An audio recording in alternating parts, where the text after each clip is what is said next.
Galera ligada no Diplaca, os implacáveis, já chega deixando seu like aqui embaixo no vídeo, mais uma entrevista especial para o canal, deixa seu comentário depois e não deixe de se inscrever no canal do Diplaca, é muito importante para a gente, claro que você vai receber as notificações das grandes entrevistas, dos programas, de todo o conteúdo que o Diplaca traz para você, o Diplaca da TNT Esportes. Hoje, um convidado mais do que especial, com uma história gigantesca no futebol, Fernando Praz vai bater um papo com a gente. Tudo bem, Praz? Obrigado por participar conosco desse bate-papo. Boa tarde, tudo bem? Tudo ótimo, bacana demais. E a Priscila Senhorães também vai conversar com a gente, também vai participar desse papo, vai entrevistar o Fernando Praz. Tudo bem, Priscila? Tudo bem, Rodrigo? Boa tarde para o Praz. Também agradecer desde já por ele ter topado participar aqui com a gente para falar um pouquinho de futebol e da carreira dele. Bora lá. Bora lá, bora falar com o Praz e claro, né, quando a gente fala de Fernando Praz, a gente mexe com várias torcidas pelo Brasil, não só as torcidas que ele representou, mas também as torcidas que foram rivais do Praz e se encantaram com a humildade do Praz, com o profissionalismo do Praz, com a entrega do Praz. São poucos profissionais que conseguem isso. E Praz, a pergunta que eu te faço é o seguinte, para começar esse bate-papo, é a seguinte: o que fez você decidir parar de jogar futebol se o carinho de tanta gente no Brasil continuava tão forte para ver você em campo por mais tempo? Bom, Rodrigo, é uma decisão que, pelo menos eu não tomei, né, de uma hora para outra, e não por um motivo específico. Fisicamente eu estava muito mal, ou então mentalmente eu estava estafado já. Não foi um fator só. Foi uma situação que eu já vinha conversando com a minha família desde o meio de 2019, né? Nós entramos num acordo, vamos dizer, que 2020 seria meu último ano, né? E aí veio a mudança para o Ceará, veio a pandemia e acabou se estendendo até março de 2021, né? Mas desde 2019 eu tinha um planejamento de jogar mais um ano em 2020, onde eu completaria 42 anos, né? Eu acho que é um tempo muito bom, né? É só olhar aí no futebol brasileiro, primeira divisão não tem ninguém jogando com essa idade, nem perto, né? Então eu acho que eu fui até onde eu pude, saio com a consciência tranquila, que se não dei mais, se não consegui produzir mais, não foi por falta de empenho. Eu fui até o limite que eu podia em termos de dedicação, de empenho, e eu acho que era o momento de eu parar, até porque, como eu falei, eu estava já bem acima da média para um atleta de futebol, né? Apesar de continuar me sentindo bem e ter até disposição e parte física para continuar jogando. Praz, em cima disso, obrigada, Rodrigo. Em cima disso que você falou da aposentadoria, então, de certa maneira, a pandemia, né, esse risco do dia a dia, acabou motivando um pouquinho também essa decisão.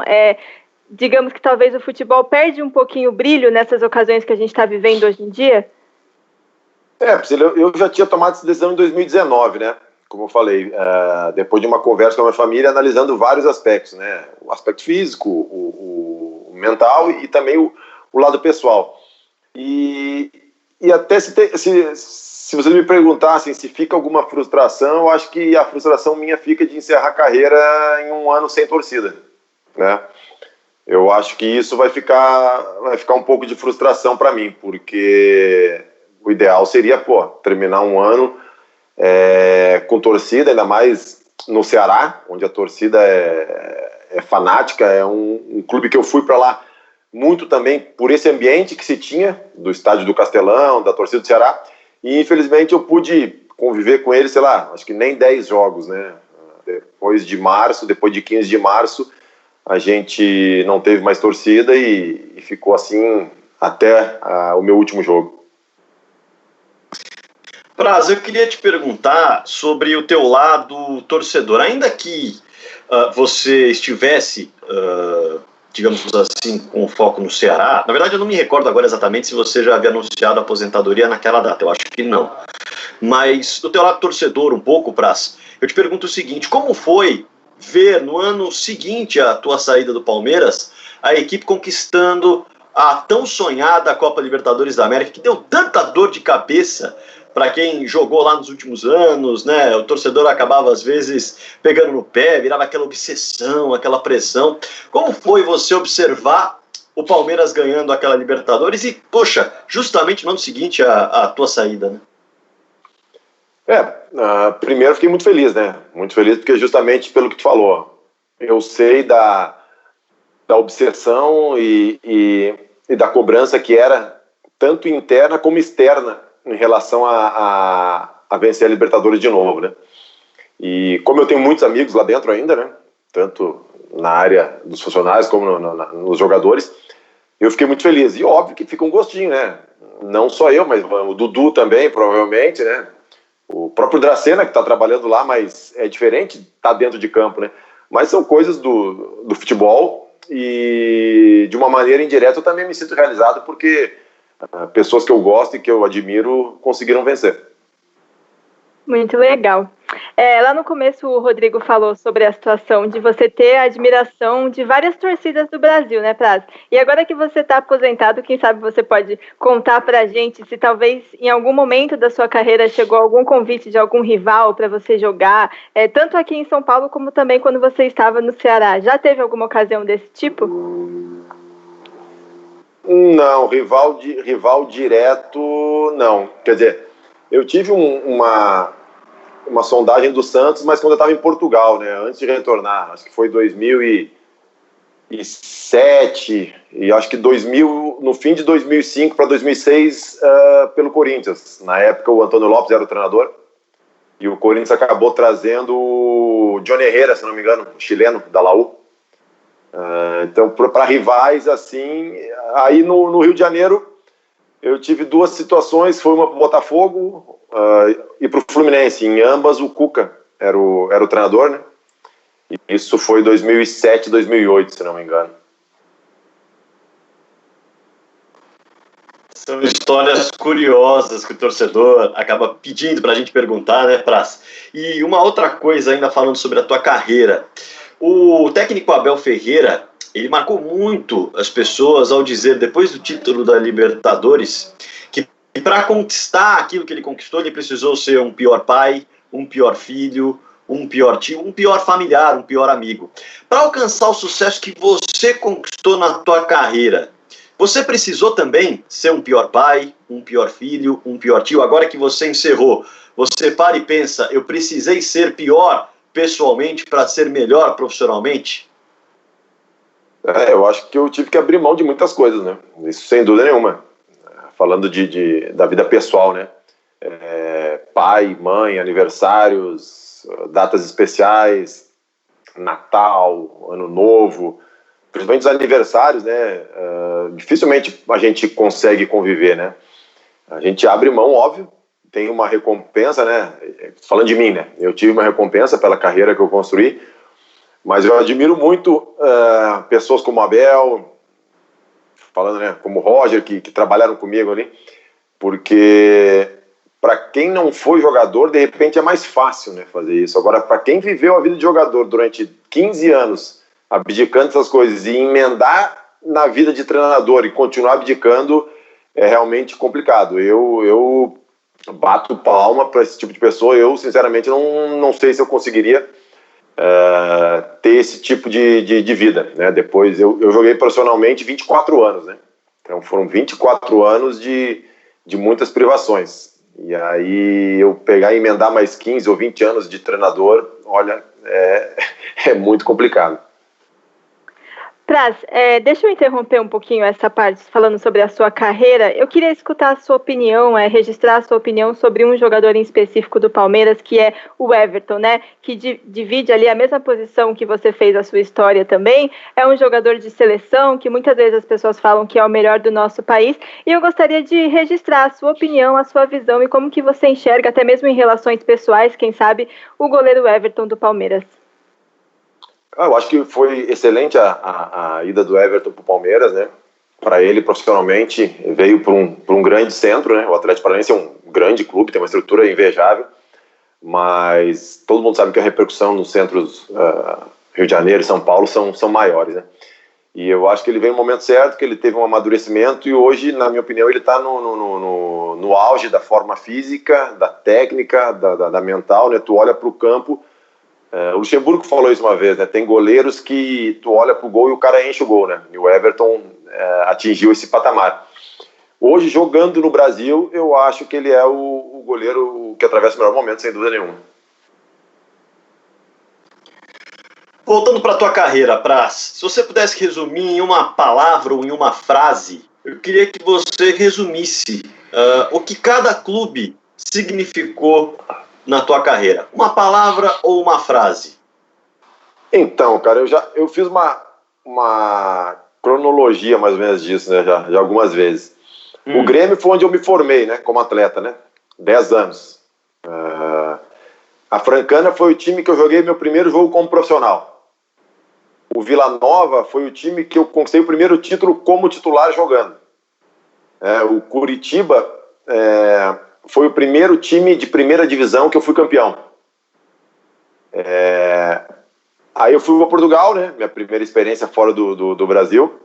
Voltei para o Vasco. O Vasco foi meu primeiro título nacional, né? E o Palmeiras foi meu auge, onde eu conquistei de novo a Copa do Brasil, 2 campeonatos brasileiros e cheguei a uma convocação de seleção olímpica, né? O Palmeiras foi o time que acho que me mudou de patamar, né? E o Ceará foi o time que me deu a chance de encerrar uma carreira, depois de começar ela ganhando, encerrar ela com título, porque eu sempre falo, é muito difícil tu vencer no futebol, muito difícil. Tu pega os anos de carreira e divide por títulos, é muito difícil. A média dá muito baixa, né, para a maioria dos jogadores. E eu, graças a Deus, consegui começar e terminar minha carreira com o título. E nesse período, Praz, nesse tanto de experiência que você teve, né? Qual que é aquele clássico assim que você nunca vai esquecer? Talvez o clássico mais disputado e mais especial que você já esteve em campo durante esse período como atleta? Tiveram muitos jogos importantes, né? Clássicos contra Corinthians, contra São Paulo. Mas eu acho que o clássico mais marcante, acho que todo mundo já sabe, acho que foi a final da Copa do Brasil, né, que foi para os pênaltis, aquela rivalidade que a gente estava no momento entre Palmeiras e Santos, né, o ambiente todo que se criou no Allianz Parque, por um ano de 2014 difícil, 2015 era o ano da reformulação, do ressurgimento, um título ajudou demais nesse processo, primeiro título da Arena, eu acho que é uma coisa bem emblemática para marcar esse reinício dessa volta por cima do Palmeiras. Mas o clássico mais pesado, Praz, em termos de ambiente, eu vou deixar essa pergunta mais na parte histórica, porque muita gente fala assim, não, peraí, não dá para falar que os clássicos de São Paulo são os mais tensos e nervosos, porque no Sul tem um Grenal, pô. O Sul é outra história, são 2 lados que dividem o estado, e no Paraná também, a mesma coisa, enfim, muita gente discute isso, mas você viveu vários desses clássicos, né? Qual que é o que realmente mais pesou? Você falou, caramba, esse clássico aqui, eu acho que de todos os que eu disputei, esse é o que mais pesa historicamente para jogar. Eu não joguei Grenal, né, profissional, só na base, mas a minha opinião ela fica um pouco comprometida porque eu sou gaúcho, joguei 10 anos no Grêmio, minha família toda é ou gremista ou colorada, então eu sinto muito mais essa projeção, né, essa sensação de rivalidade, de peso do Grenal, porque como eu te falei, eu estou na minha casa com a minha família, ou é gremista ou é colorado, né? Então, para todo gaúcho, se tu perguntar, provavelmente ele vai dizer que em termos de sensibilidade, assim, o sentimento dele é de que é o Grenal, o clássico mais pesado. Praz, com toda... Dá para dizer que é o clássico mais pesado, desculpa, Pri, o clássico mais pesado é o que você acabou não disputando profissionalmente, né? É uma relação muito mais pessoal do que profissional, né? Isso aí, por isso que eu te falei, pelas sensibilidades que eu tive durante a minha vida toda, né? Desde pequeno, com essa rivalidade dentro de casa de Grêmio e Inter, né? E se tivesse que jogar o Pri, eu vou ter que puxar de novo, porque agora que ele tá tranquilo, que ele parou a carreira, acho que ele dá para ele responder essa. Se tivesse que jogar o Grenal de algum lado, a tua família ia pedir para você jogar de que lado? Você jogou 10 anos no Grêmio, beleza. Mas qual lado tem mais torcedor aí na família? É o lado vermelho ou é o lado azul da história? Ah, é complicado. Não tem essa. Não tem essa, mas eu escolheria jogar pelo Grêmio, sem dúvida nenhuma. Traz, agora eu vou assumir daqui. E eu queria entrar num assunto talvez um pouco complexo, né? Eu acho que com o tempo de carreira que você tem, você é um porta-voz muito importante no nosso futebol brasileiro, que é cada dia mais pesado e complexo e disputado e com muita polêmica, exigência, rede social, enfim, a gente pode citar várias coisas aqui que fazem o futebol ser muito pesado hoje em dia. E eu queria escutar de você um pouquinho, sendo ídolo de clubes como você foi, né, e até de uma nação, porque o Rodrigo já citou também que você é adorado por vários torcedores, como que é essa coisa da responsabilidade social que você acaba tendo obrigatoriamente, né, não tem como fugir, quando você é ídolo de um monte de gente, um monte de criança, como que você lidou com isso durante a sua carreira e o quanto que você amadureceu também, né, sabendo que tem um monte de gente que se espelhava em você durante aqueles períodos? Bom, eu acho que toda profissão, né, tem coisas que estão no contrato e coisas que não estão no contrato, que não se coloca no papel, né? Mas que já está subentendido, né? Tem, a gente fala, são os agregados, né? Tem o ônus e o bônus, né?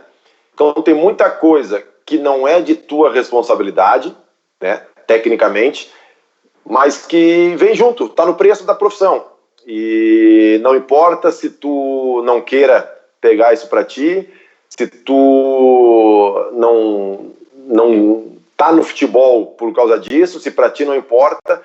É indiscutível que o jogador de futebol tem um papel social. Isso, por mais que tu queira fugir, que tu não queira assumir, que tu não queira trazer para ti essa situação, no Brasil isso é lógico, é óbvio.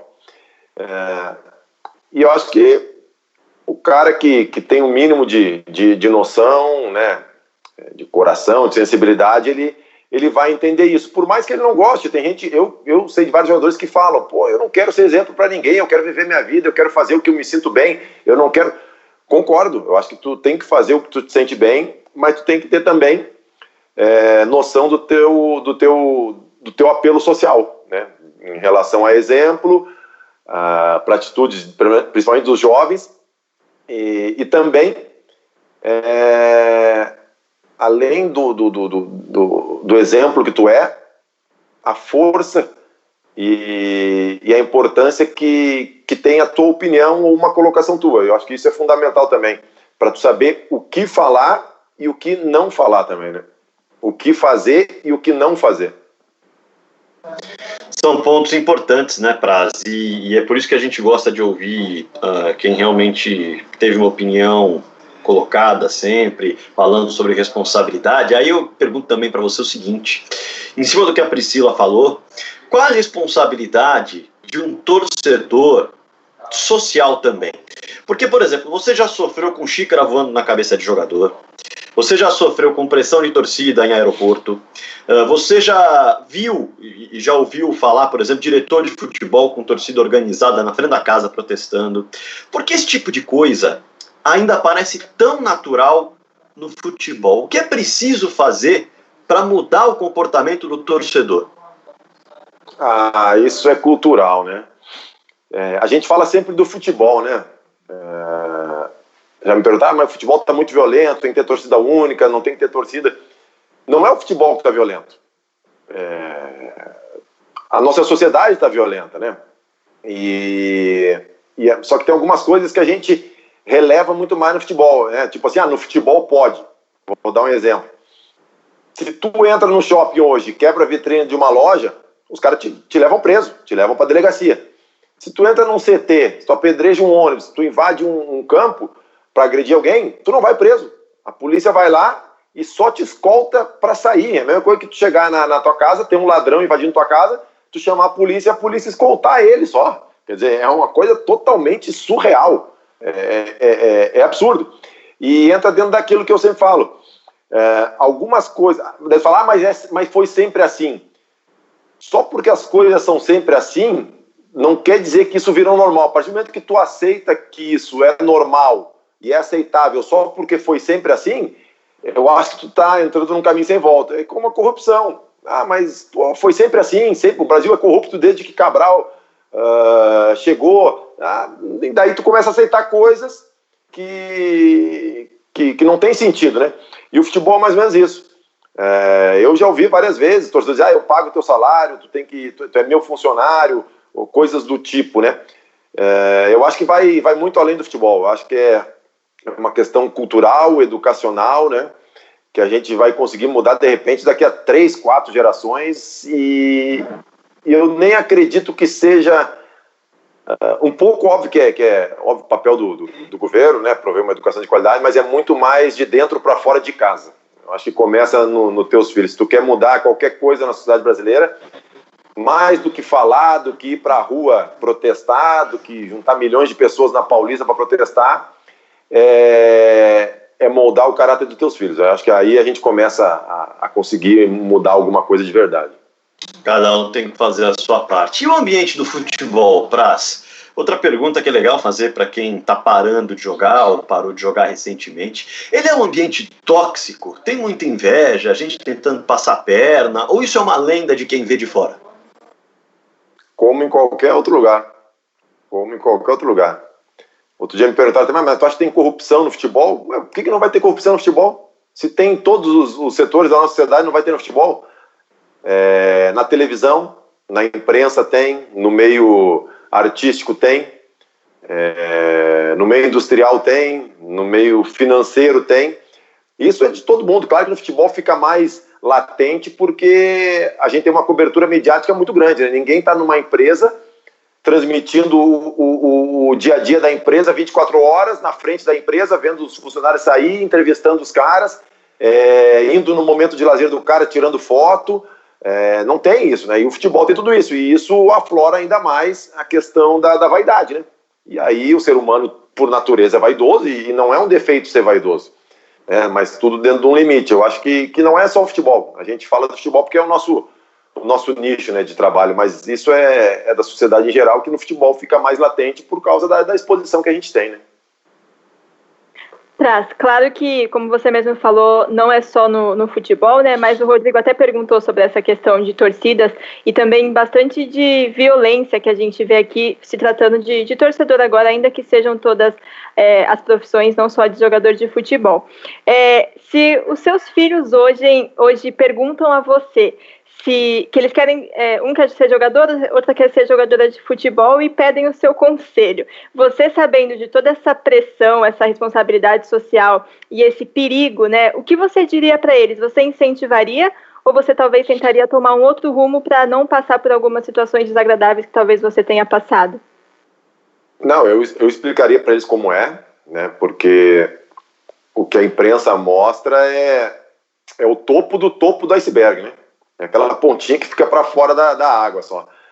A realidade do futebol é muito diferente. A realidade que eu digo é 95%, 97% não ganha o suficiente nem para se manter, não é nem para fazer o pé de meia, é para se manter.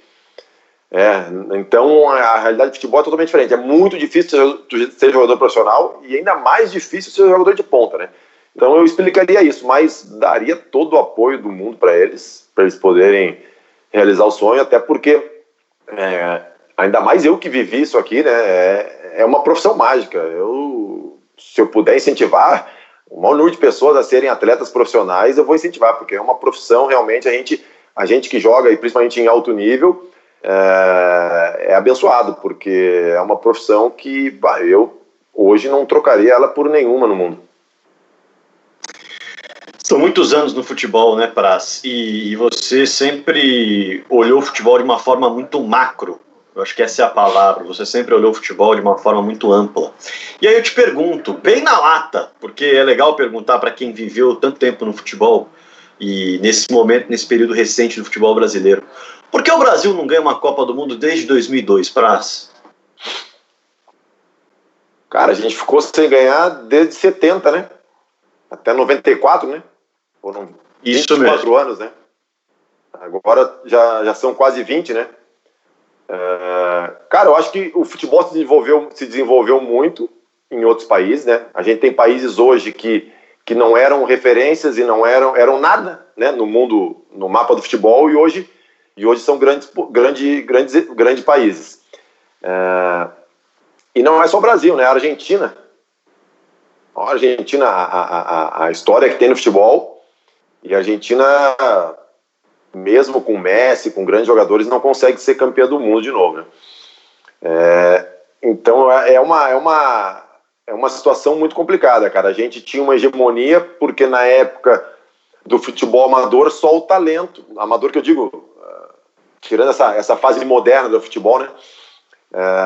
O talento praticamente resolvia tudo, né? A diferença de estrutura, de organização, de metodologia, de treinamento, isso ficava em segundo plano. A partir que o futebol foi se profissionalizando,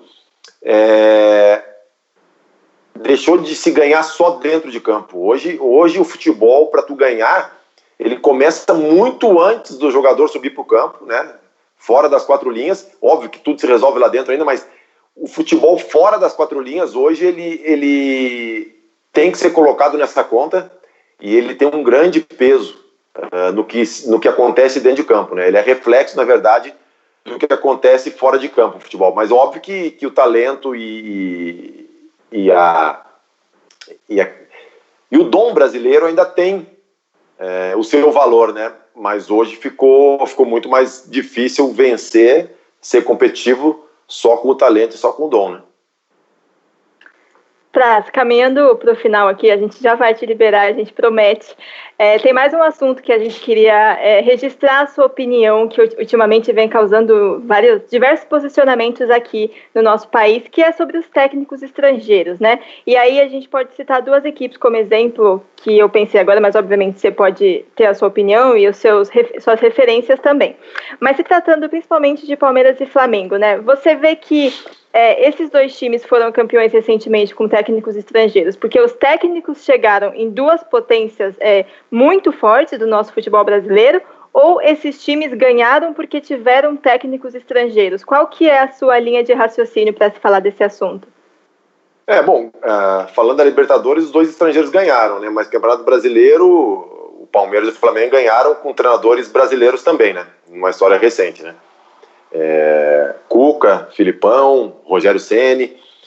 Então, eu acho que eu sou muito reticente em relação a julgar o cara pela nacionalidade ou pela idade, né? Porque tinha os da escola velha e os da escola nova, né?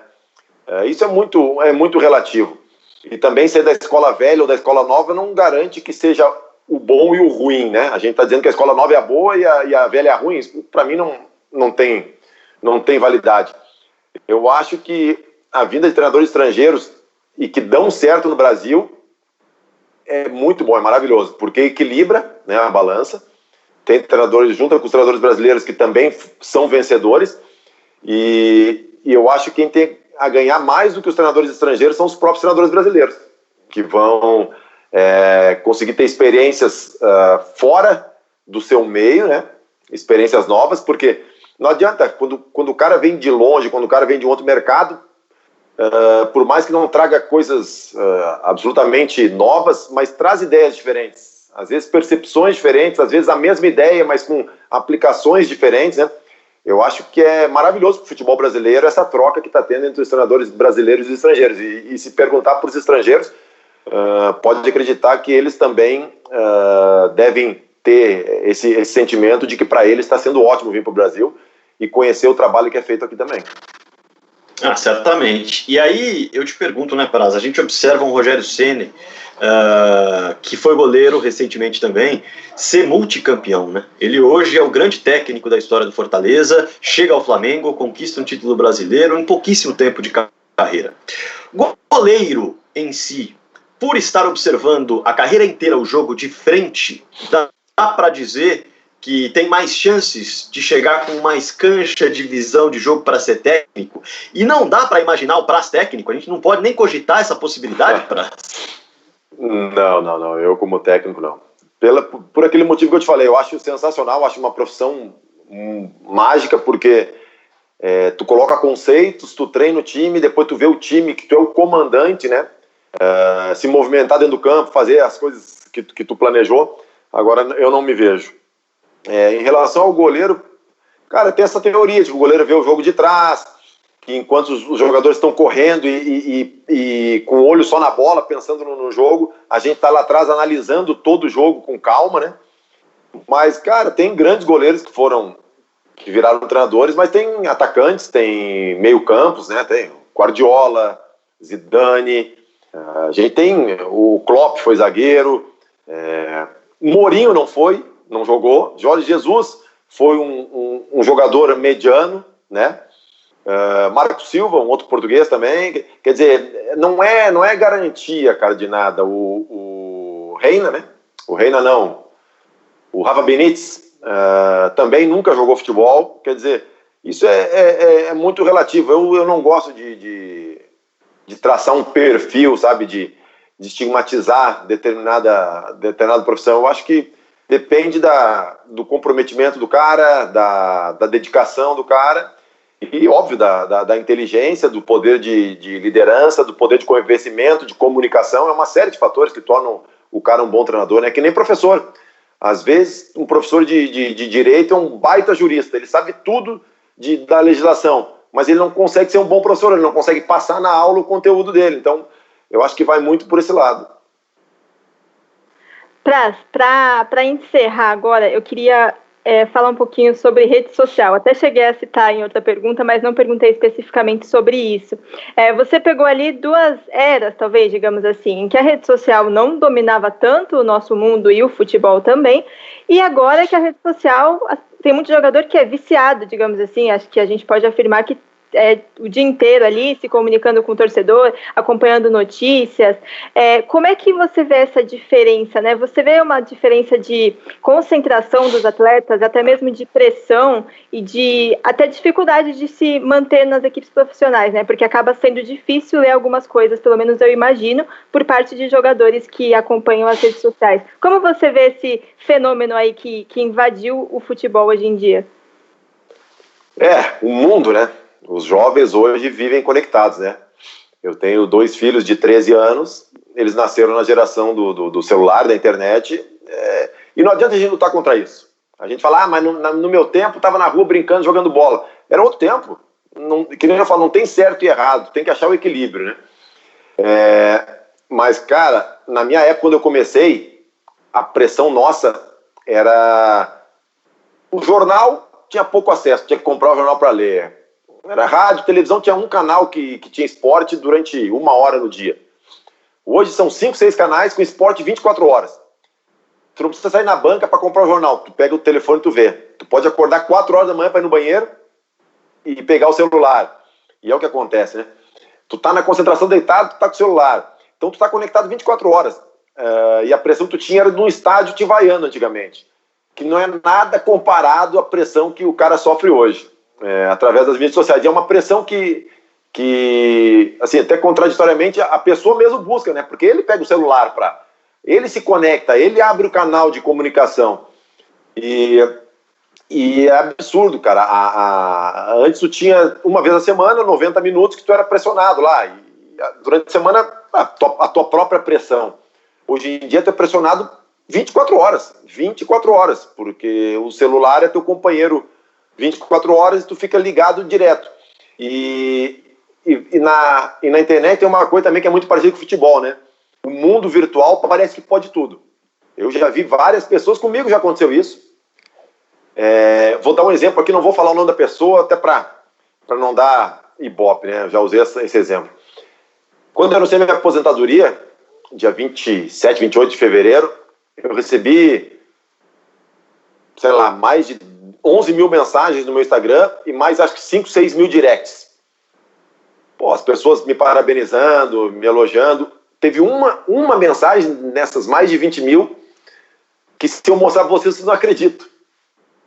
O cara é totalmente desequilibrado, né? Totalmente doente. Por algum motivo que a gente deve entender, que é um motivo que a gente está passando hoje, né? da situação da pandemia, desemprego, inflação, perda de renda, enfim. Cara, me esculhambando das piores coisas possíveis. E eu falei, vou responder para ele, eu vou perguntar se ele está com algum problema. E quanto mais eu perguntava para ele se ele estava com algum problema, se ele precisava de ajuda, se tivesse alguma coisa que eu podia fazer, ele mais ele ficava nervoso e irritado.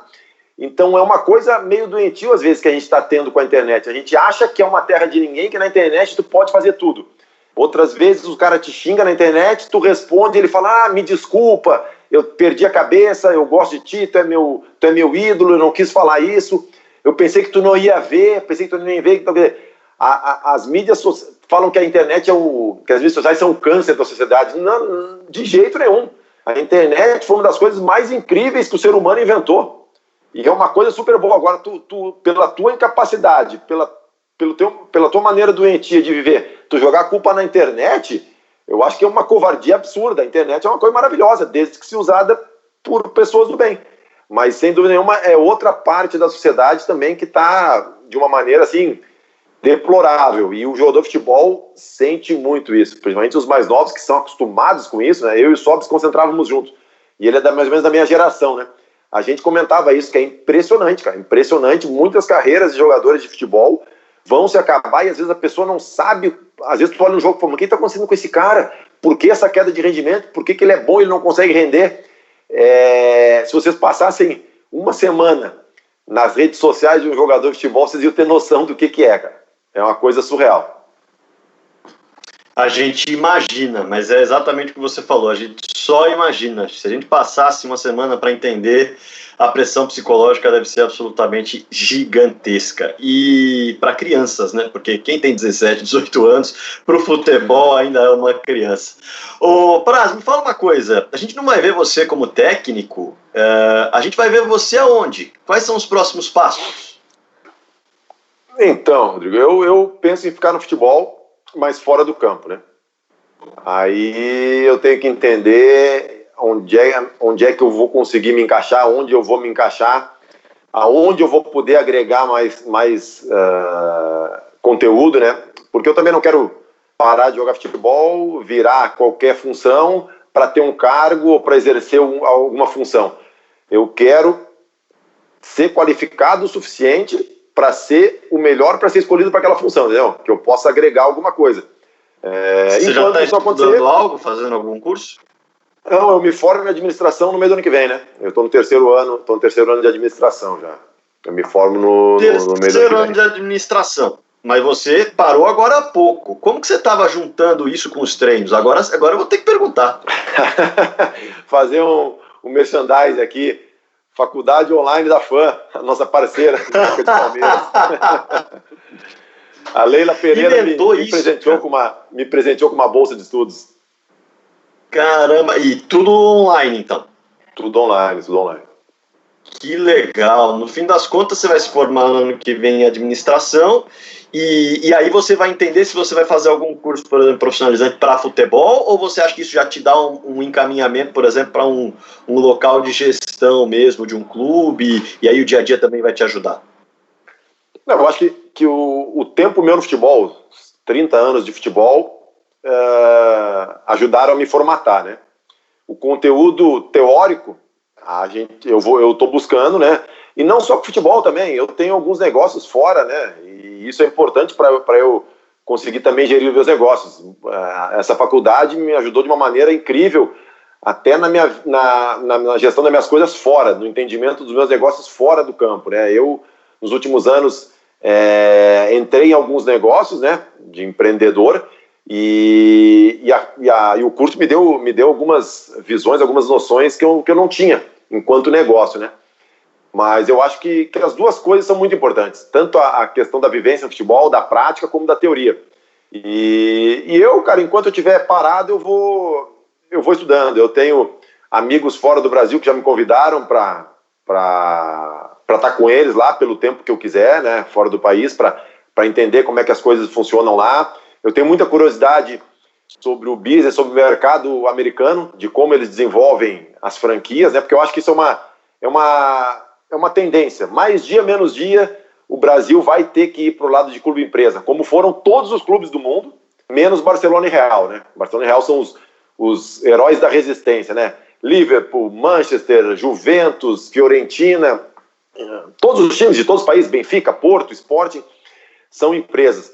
E eu acho muito interessante a maneira como o americano monta a questão das franquias dos clubes, né? Tanto da Major League Soccer, não porque é recente, mas da Liga de Basquete, da Liga de Futebol Americano, eu tenho muita curiosidade para entender como é que se formata esse tipo de negócio.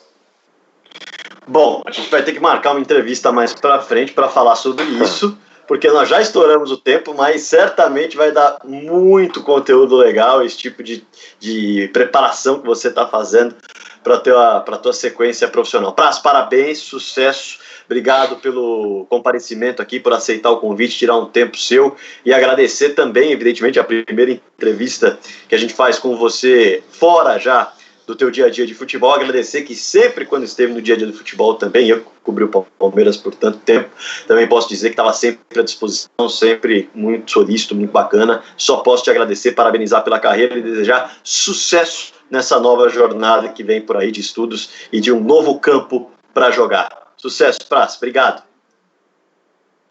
Obrigado, prazer falar com vocês, sempre legal, principalmente agora que eu estou fora das quatro linhas, falar de futebol, mas o outro lado também, né? É uma coisa muito legal, eu gosto bastante também. Um grande abraço. Valeu, Priscila Senhorães também que esteve com a gente e, claro, agradeço você também que esteve aqui conosco no canal do De Placa. Deixa o seu like que é fundamental, deixa o seu comentário aqui embaixo que também é importante pra caramba, inscreva-se no canal que, claro, você vai receber notificações de entrevistas como essa que a gente fez agora com o Fernando Praz, eu e a Priscila Senhorães, um bate-papo muito legal sobre a carreira desse grande ídolo do futebol nacional. Até a próxima. Tchau.